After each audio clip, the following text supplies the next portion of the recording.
So practice is over. Colts in pads today for the first time. How'd they look? They looked all right. Defense looked a little bit ahead of the offense. Frank Reich explains why. All right, first day in pads. Really fun to get those pads on, right, play some football. Guys responded well. I thought the work was good. It was clean. It was competitive. That's what we're looking for. Is it a 2-point competition to end practice? A little 2-point competition to end practice. Defense 1, 2, or 3? Defense 1, 2, or 3. That's correct. Frank, it seems like, I don't know if this is intentional, but you guys have put Gilmore on Pierce a lot, probably by design. No, actually, it's just the way it's come up, just formationally and the way, the defense has been lining up. So, obviously, when you're in training camp, running more plays, it is a good observation because that has happened. You're right. I mean, they've lined up across a lot from each other, but which is what you want, right? That's a great way for him to develop. Yeah, to go up against a guy who's been the defensive player of the year.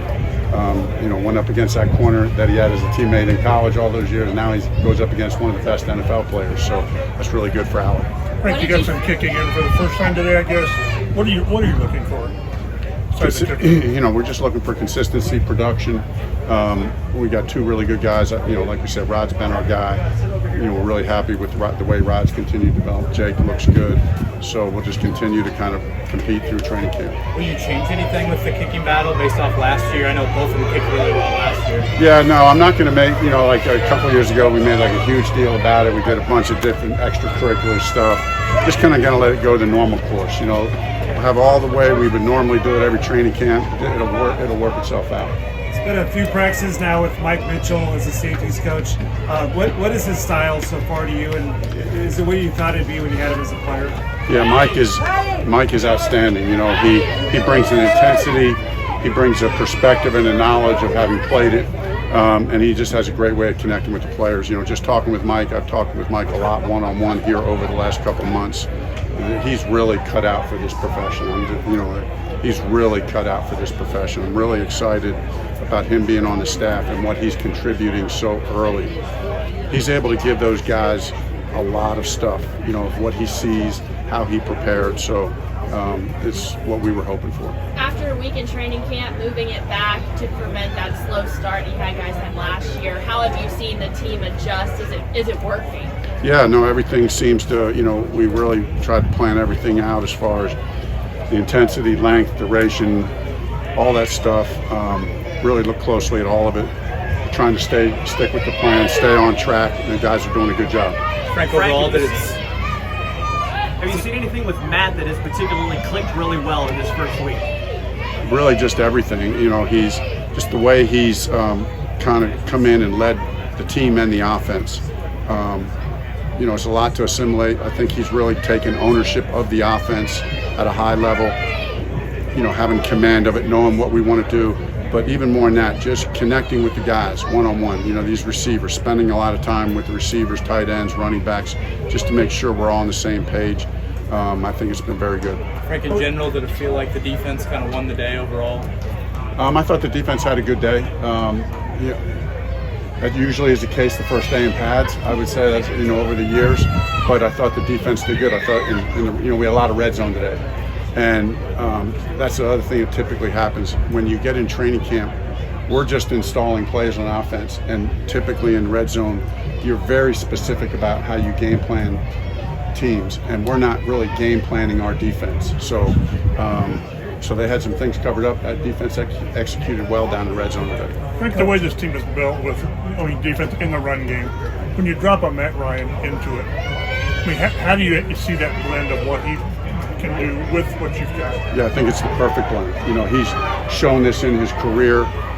We think that's the right formula that we've said from day one. We want to be run, play action, team, and then be efficient and excellent in situational football. So Matt brings all of that. He's great run, play action. He likes being under center.